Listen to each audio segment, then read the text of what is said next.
I know a lot of you come to my channel, dislike drama in any capacity, and if you do, click off the video now. I will have another video uploaded specifically for you guys so you can simply watch some content that isn't this.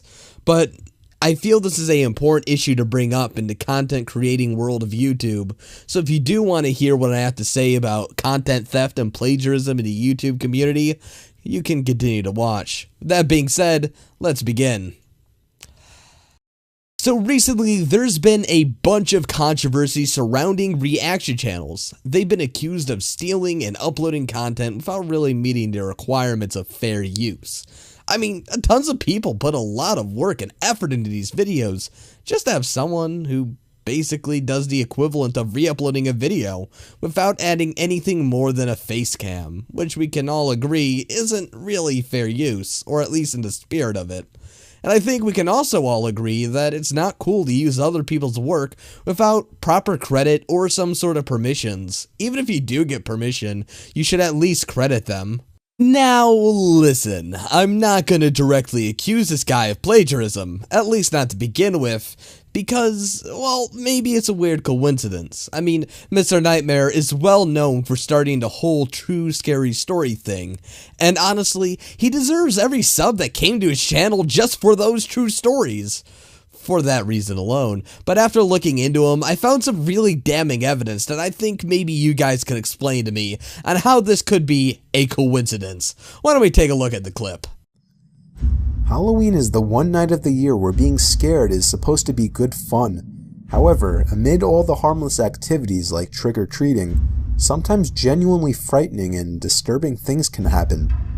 October 31st has been the date of some horrific murders and unexplained disappearances, which are far more terrifying than any ghouls, goblins, or witches.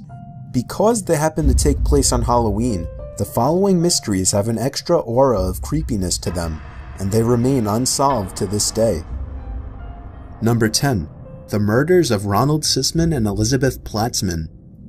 Sometime during the early morning Halloween hours of 1981, a Manhattan couple named Ronald Sisman and Elizabeth Platzman were murdered in their apartment. The couple was severely beaten before being shot in the head, execution style, and the apartment was completely ransacked.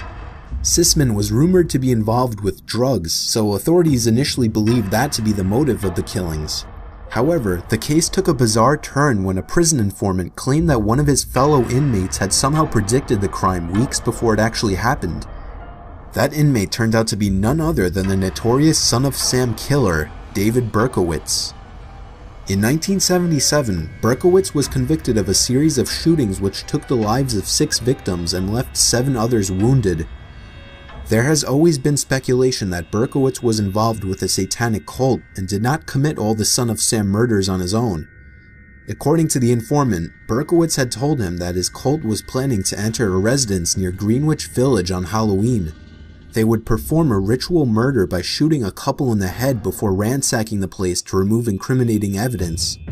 When questioned about this, Berkowitz claimed that Sisman possessed snuff footage of one of the Son of Sam shootings and was planning to hand it over to authorities to avoid some drug charges. While no evidence was found to support Berkowitz's claims, he did provide an eerily accurate description of Sisman's apartment.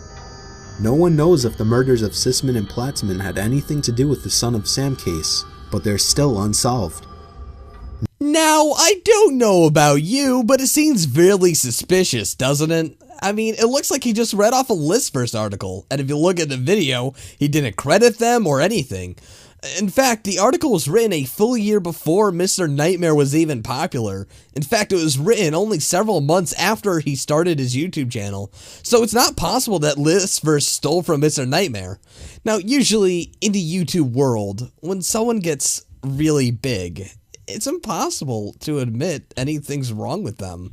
I mean, if you really think about it, that's how these prank channels got away with committing crimes or faking pranks. And I'm not trying to sit here and say plagiarism is as bad as, well, sexual assault, but it's the same concept. They have all the subscribers. Surely what they're doing isn't wrong. Maybe he just happened to write a script, and then they wrote their own script, and somehow it happened to be the same word for word. But wait! There's more! Number 13. The Japanese Sakushin Butsu was a real suicide cult, and it was a nasty way to go out. These guys mummified their bodies as quickly as possible. An arduous, strenuous process. They spent 3 years eating only nuts and seeds until they lost all their body fat. They then spent another 3 years eating bark and drinking nothing but a foul tea designed to induce constant vomiting. Finally, they crawled into a tiny tomb and sat in the lotus position waiting to die. Sealed in, their bodies naturally mummified, at which point they were carried around and worshipped. Number 12. In 1974, Florida talk show host Christine Kubuck announced to her expectant viewers, "In keeping with Channel 40's policy of bringing you the latest in blood and guts, and in living color, you are going to see another first, attempted suicide." Shocking everyone watching, she then drew a revolver and shot herself behind her right ear. Oh my god. I mean, you can't really argue that anymore. This is blatant content theft. And the sad part is that I discovered this while I was helping my buddy blame it on George with the top list 20 unintentionally disturbing children's characters. I was simply looking around the interwebs for list items, and that's when I came across this cracked article of the same subject. And as I was looking around, I saw that Mr. Nightmare did a same video with somewhat similar titles. And again, it was the exact same thing, word for word. Now, we tried to contact Mr. Nightmare about this to see if he would reply or bring it up or at least fucking, credit. But no, we never got any response, no explanation or anything. He'd even post the cracked article, which, I should mention, we did send him. And he didn't even put it on the video description or add an annotation or anything. In fact, what he did was actually pretty damning. All he did was privatize the video as if he was trying to sweep it under the rug because he didn't want people knowing about this. Fortunately, there's a re-upload on YouTube, which I'll be showing you the exact damning evidence, which led me to, start looking into him more. It was shockingly similar to this cracked article, and that's what led me to looking into his other videos, and so far, as long as I looked hard enough, I could find a word-for-word, unedited script, copy and paste on some of his top lists. Sometimes it would barely be reworded in some way, just adding maybe an extra word here or maybe an extra sentence at the end or cutting it slightly short. But 9 times out of 10, it was just word for word the script, sometimes flipped around a little bit. Number 10. Fofao, a mop-topped escapee from the island of Dr. Moreau, has been a beloved entertainer of Brazilian children since the 1980s. He looks like a horrifying hybrid of a boar, a human, and, oh yeah, a pedophile. He has the singing voice of a cartel assassin, but the kids with him usually seem completely unfazed by his presence. Fofao is actually supposed to be a magical alien from the planet Fofalandia, who came down to Earth to form a band called Balloon Magic with a quartet of grade school children. If you see this thing in a dark alleyway waving you over to join his band, do yourself a favor and run. Number 9. Telechat. According to a French Wikipedia entry loosely translated by Google, Telechat is a bizarre satirical news program starring anthropomorphic animal puppets discussing topics that aren't quite relatable to children.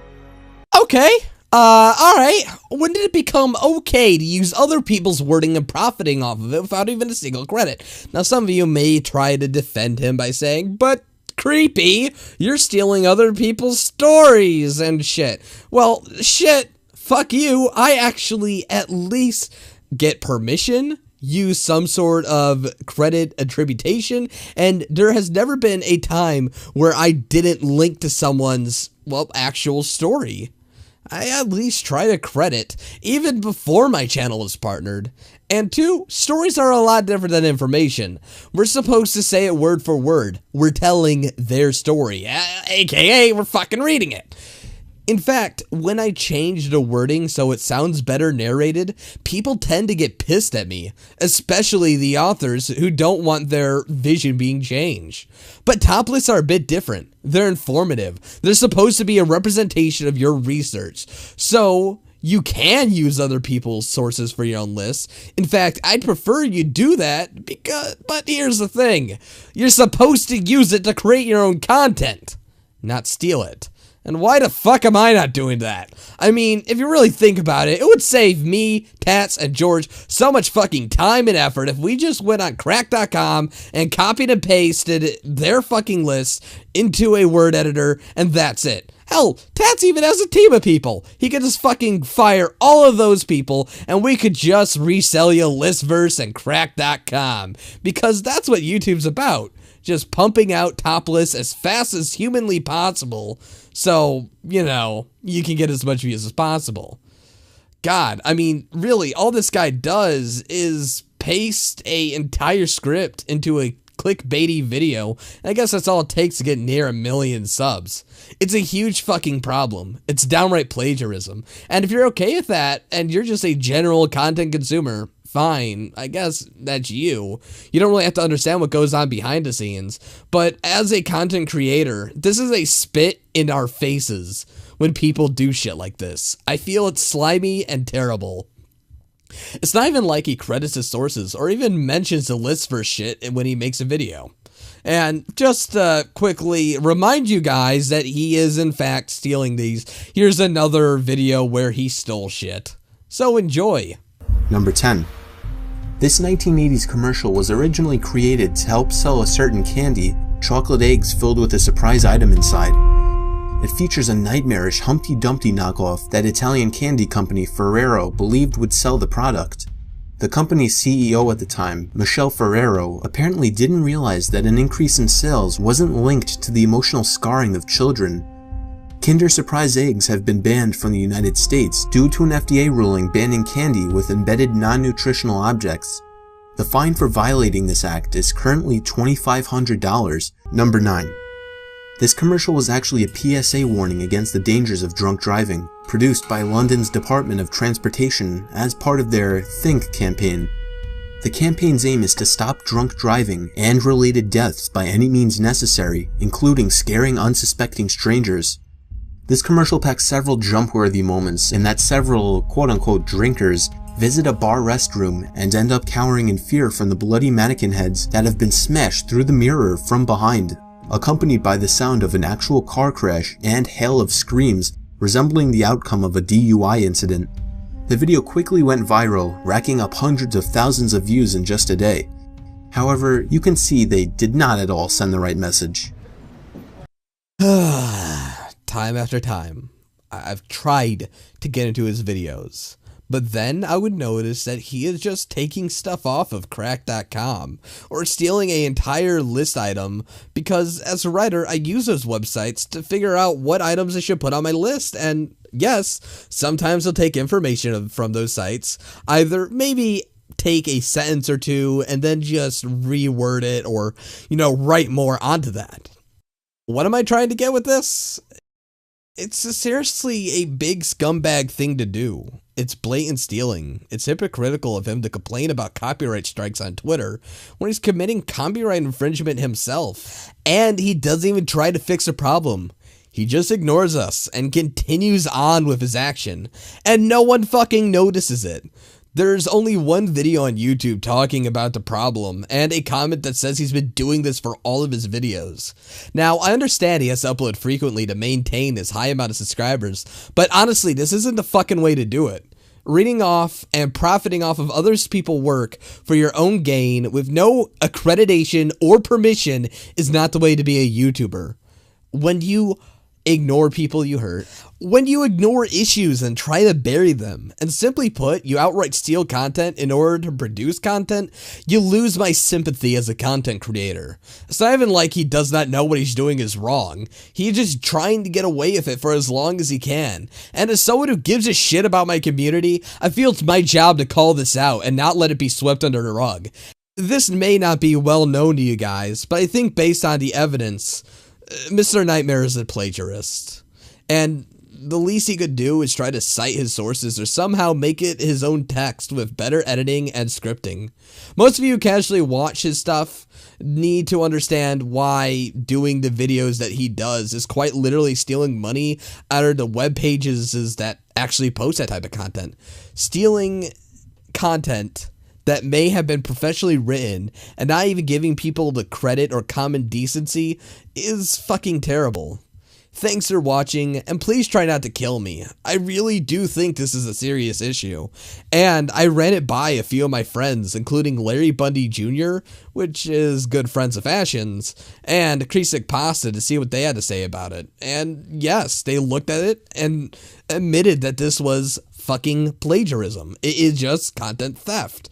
They were legitimately upset. And if you guys can still watch his videos, go on. But be sure to pester him to ask him to fucking put a link in the description. Thanks and goodbye.